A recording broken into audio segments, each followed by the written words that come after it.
Hey guys, Dan the Tourist Man with CBReptile.com, and today we have two of our leopard gecko friends. Leopard geckos are super amazing first-time pets for first-time reptile enthusiasts. These guys are super easily handleable here at CBReptile.com. We hand raise and captive breed all of our reptiles, so you can bet that they are going to be very, very acclimated to people. We've been handling them since they were born, so they are very, very easily acclimated into home life and easily acclimated into new homes. As you can see in this video, we're going to be teaching you exactly how to set up this terrarium. For this terrarium, we're going to be housing two female leopard geckos. Both of these are going to the same terrarium. It's easier to do that with two females than it would be to include a male into the factor. They get a little aggressive and a little territorial, so it can be very dangerous for your animals if you put them in a closed terrarium together with another male. However, two females in a 20-gallon long, which you will see later in the video, that we are using, it'll give them ample space for them to not get in the way of each other, as well as provide them with the type of environment that will keep them healthy and provides all the needs. So over the few steps, we will teach you exactly how to set that terrarium up into adulthood. These two are adults right here, so they are rounding out about 7 inches long. Males will get a little bit longer than that. And as I said before, they will live a long, happy life with these rules. So stay tuned and have a great time with this video. I had so much fun shooting it, and I hope you guys enjoy it just as much as I. Okay guys, and we're back, and as you can see front and center we have our 20-gallon long. Now 20-gallon longs are super important for your leopard gecko because they offer ample floor space. The average 20-gallon terrarium is going to be a little bit taller, a little bit wider. However, we're looking for length because they're not necessarily climbers. Your leopard geckos are going to be spending most of the time on the floor and laying down, and so we're going to give them the ample floor space that they are going to need. All right, 20 gallons is the minimum you're going to need for a full-grown leopard gecko, and then you can also cohabitate two leopard geckos in the same 20-gallon long as they're both females. So that's what we're going to be doing today. All right, so I want to bring you guys' attention to the first step. This is step number 1 to setting up your terrarium. All right, while it's empty, while it's sitting here looking all pretty and ready to fill up with all the good stuff that you have to prepare your leopard gecko for their long life, as you can see, we have a cord coming out of here. Step 1 is going to be the heating element. There's a few ways to heat your terrarium, and what we want to do is we want to localize the heating to one section of the tank. So what a lot of people like to use are ceramic heat emitters. This is a light fixture heat emitter that sits on the top of your terrarium and shines a rays of heat down into your terrarium, into the local area in which your ceramic heat emitter is going to be top of. But we do not need this. We're not going to be using a ceramic heat emitter, nor any light fixtures for that matter, just because they are not going to need it. They are more active during the nighttime. They are going to be active during the day if you're going to play with them, if you'd like to stimulate them or feed them during the day. They will be active, but naturally they're going to be more active during the nighttime.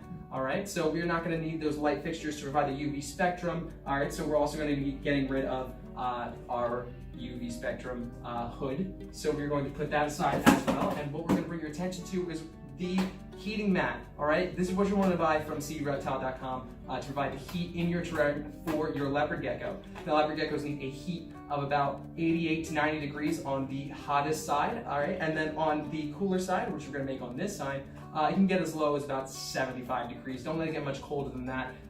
Keep it around a nice 77, 75 for the cooler side. All right, so the heat that comes off of the mat is going to be exactly what they're going to need. All right, so it'll give that localized heating to one section of the tank that the mat is going to be touching. And the reason that you cannot necessarily see our mat inside is because it goes underneath. All right, this is going to be the bottom of your mat, even though it has all the printing and everything. This is going to be the side that is actually going to be generating heat. All right, so this is going to be more of a heat sink. This is going to be something that doesn't get as hot, and then here's where all the heat is going to be transferred. You just peel back on this sticky material. You take the protective coating off of, and then what you do is simply on the side of your brand new 20-gallon long, you are going to be sticking it underneath and make sure that it gets full contact on all sticky portions of the inside of the mat, just so you will be able to transfer the heat perfectly to your terrarium. This is going to be a very, very important element, and it's going to be absolutely necessary for your leopard gecko to simulate its natural habitats. All right, so we're on to step 2. All right, guys, so here for step 2, we are going to be putting down the base for our terrarium. Your reptile is not going to be walking around on clear glass, is not going to be sitting that close to its heating mat. It's going to have a little bit of buffer in between, all right? And what some people like to use as a base for it is called substrate. Substrate is a really, really great way to simulate an environment of an animal. It can be done with cork, it can be done with some of our eco earth here, which is pretty much coconut husk mixed with a few different other organic materials, as well as cypress wood. So there are many options for your bedding. However, for a leopard gecko, you do not need any of this. We don't need any of the forest floor. We don't need any of the eco earth. We're gonna put that aside. We're gonna go much more basic and much more healthy for your animal. We're just gonna use paper towels. Now, we use paper towels as opposed to other types of substrates or natural organic material, just because, for one, it makes cleanup very, very easy. You just take this, you ball it up, and any of the absorbed matter, material, excrements, all get just wiped up with it. Clean the tank once over real quick, and then lay down another bed of paper towels. It's super handy, always on hand. And if you guys didn't think this was meant to be, check this out. It is literally the exact same width as a 20-gallon log. So you're going to give perfect coverage with just your average paper towel. So that is just a match made in heaven. The other reason that we don't use our substrate is because it can be very unhealthy for your animal.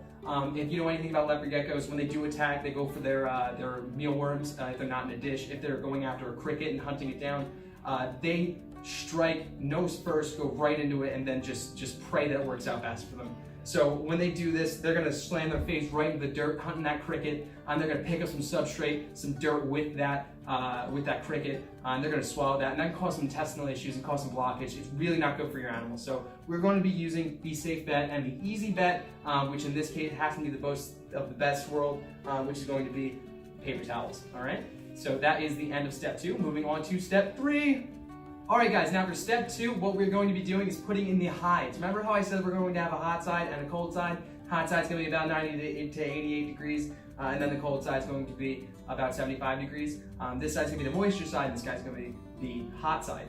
So for the heat side, I like to use one of our wood hides. Now, a hide is very important for your reptile because it offers them the opportunity to feel more safe, offers them the option to choose a darker place to be at. So if they're looking for any type of security or they're just looking for any type of darkness, this is going to be providing that for them. All right, the importance of that is they're going to need to use that often. So to continue to keep up with them, we're going to be putting one hide on one side, and then on the other side, we're also going to put a hide. So I have cork for this side, on the cooler side, and then I also have wood. The purpose of these hides is to offer coverage on the top, so you don't necessarily have to have any coverage below. All right, so both of these are open on the bottom, and we're gonna see why that's important in a little bit. Okay guys, and for step number 4, we are going to be putting a little bit of moss. So I said this side is going to be the moisture side. Right now it doesn't look very moist to us. So what we're going to be doing is we're going to be taking some of our moss and we're going to be putting it around the moist side, especially underneath of the hide, because when they do need to choose that hide, it is going to give them the ample opportunity. So what we're going to be doing is taking a little bit of this moss and we're going to be putting it into a bowl of water, not dissimilar to this one. So what I'm going to do is I'm going to just get a little bit of water, I'm going to make a little bit of a puddle for it to sit into, all right? And then I'm going to grab about a handful of our moss, so just reach in there, grab what you can out, all right? And then what I want you to do is I want you to stick it in there, all right? And then push down a little bit like a sponge. It's going to absorb a lot of that moisture, a lot of that water that you have sitting there, all right? And then after that, take a little bit more water, and I want you to squirt down the top of it. Just make sure it has full coverage of all that water. It soaks up all of that humid goodness, all right? So what we're gonna do is we're gonna give it a little flip ski, so just like so, all right? Push it down a little bit more, and then we're gonna have full absorption. It's going to look a lot better than when it is dry in the package. It's going to look absolutely beautiful, all right? So we're gonna take it out, make sure there's a little bit of drippings. You don't wanna get too much water in there, just because it could be absorbed and travel through your bedding, which is going to be paper towel. All right, so you want to make sure that it is moist, but it's not holding in little pools of water, so to speak. So what we're going to do is we're going to take this, we're going to pick up the wet side of our terrarium, all right, and we're going to lay it down in the corner and then reaching out towards the center of the terrarium. All right, so just like so. All right, fan it out and make sure that it is going to be a nice spot for your gecko to travel for. All right, so this is going to be really cool because they will be pushing it aside, they'll be moving it around. It'll be getting every part of their body wet, and then when that happens, it gives them a little bit better opportunity to rub up against their environment, to get abrasions across their back, and to absorb that moisture into their skin, and all of that's going to help with shedding. You don't want a reptile that has stuck shed. It can be very uncomfortable for the animal and very uncomfortable for you to watch your loved animal just go through such a struggle. So this is going to be very, very important. All right, and then what you want to do is take your hide, just like so, and put it right back over top. So they can crawl through the hide over on this side, and they can get that moisture that they need. All right, so that ends it for step number 4, and we're going to move on to step number 5. All right, guys, we're on phase 5 of this awesome mission, and what we're going to be doing is we're going to take our food and water bowls and we're going to strategically place them within our terrarium. Strategic is a word I'm using lately because it doesn't really matter. It doesn't matter which one you pick either as far as your food or water dish. We have here a Reptar ramp and a Reptar bowl. These are more for the smaller creatures that need a little bit of help getting into and out of their water dishes, just in case they stumble in and they can't get out as far as the ledges of the Reptar rock work. So they do have a ramp section with it. I like to just make sure I know personally which one is which, so I get one Reptar ramp and one Reptar rock. All right, I like to use the Reptar ramp for water, so I like to put it over towards this side. So when I am taking my water squirter over here, I use one of these for all of my terrariums.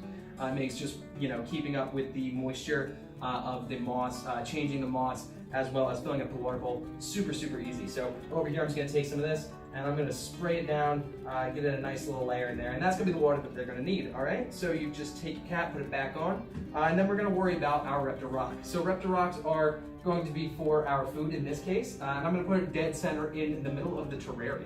All right, this is going to be the hunting spot. So what a lot of people like to do is they take their soup worms, very good for your leopard gecko. They can also be crickets. But what you want to do with those, you want to try and place them inside of this bowl. It's going to be harder for crickets than for the worms. But then you want to take some of your Reptical. Reptical is going to be a supplement for your leopard gecko. It's going to provide them with the nutrients they don't necessarily get within the worms or crickets, mostly calcium, which is going to keep them from developing such diseases like metabolic bone disease. So super important to mix your food with a little bit of this stuff. All right, so what we are going to be doing next is going on to step number 6. All right, and I will see you guys in just a second. All right, guys, and here we are at step 6, and we are close to the end. We only have 2 more steps left. All right, and then we're going to be taking one of our temperature humidity gauges, and we're going to be placing that bad boy right here where I have this adhesive. So it is going to be a Velcro thing that attaches to the back of one of our temperature humidity gauges we sell here at CBReptile.com. It has a sticky side on the one side. You place this sticky side like so over here, and then it has the opposite end of the Velcro over here. So you want to make sure it's facing right side up. All right, and then you want to put it right here. And then that would give you an idea of the humidity that's coming off of this side, and then the temperature as they're moving on to this side. However, you will be able to judge that necessarily by the temperature humidity gauge, since we do not have a localized heat coming downwards. It's coming upwards, so it's going to be a lot harder to measure. But you're going to be in the realm of good as far as these heating mats go. They are rated for these leopard geckos. So to keep an eye on that is a little bit less than if you're going to be keeping an eye on the cooler side as well as the humidity. So we're going to be putting it more towards this side, all right? And then that leaves us with step 7. So we'll be right back with step 7. Okay, and the last and final step to your terrarium, now you have all the basics, you have all the needs covered for your reptile. What you want to do is you're going to make it your own. You're going to doll it up. You're going to make it the best place that you would want to live if you were a leopard gecko. So make sure that you are treating your family like family, and you get yourself some of these leaves. You get yourself maybe some decorations for the terrarium. Make it your own theme. Maybe you can do a tropical theme, a desert theme, and really make it your own. So over here we have some foliage. I always love to put some green foliage in there just for the color spectrum that comes off of it. All right, and it gives it a little bit more opportunity to be a little bit hidden in the normal areas. So what I'm going to do is I'm going to just take this and stick it in the corner. I'm going to use my hide as a support for my leaves, and I'm just going to set them up like so. And isn't that beautiful, guys? There you go.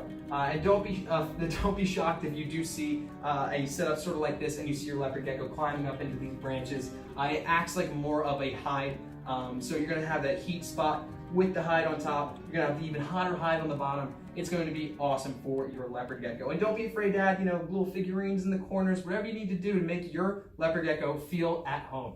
All right, so I'm gonna put this bad boy, I'm gonna put the lid on top, get those girls inside of here, and you can see how they interact with their brand new home. All right, I'll see you guys in just a second. Okay guys, and we're back, and as you can see, we have our tank fully set up for our leopard geckos. They are loving their new habitat, their new environment.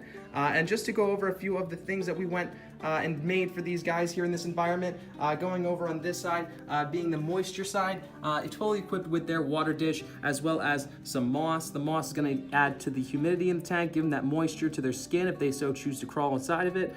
For that, we also have this hide underneath of here to push themselves right up underneath of that cork over there. That's going to give them that little bit of extra moisture if they so choose, and that's going to free up the skin, get them a little bit more moist during shedding time.